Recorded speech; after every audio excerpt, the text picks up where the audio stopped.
हा वाणी आहे. चौल, राजापूर, दाभोळ या कोकणातील बंदरांना 5000 वर्षापूर्वीचा इतिहास आहे. या बंदरांमधूनच भारतीय व्यापाऱ्यांनी पूर्ण जगाशी व्यापार केला.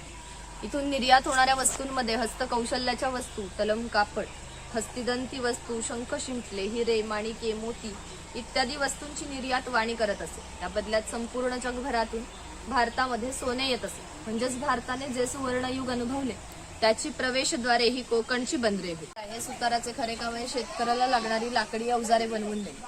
हा सावंतवाडीचा सुतार आहे. सावंतवाडीतील लोकांचे लाकडावरील कोरीव काम जगप्रसिद्ध आहे. त्यांच्या काही हस्तकौशल्याच्या वस्तू तुम्हाला आमच्या हस्तकला विक्री केंद्रामध्ये पाहायला मिळते.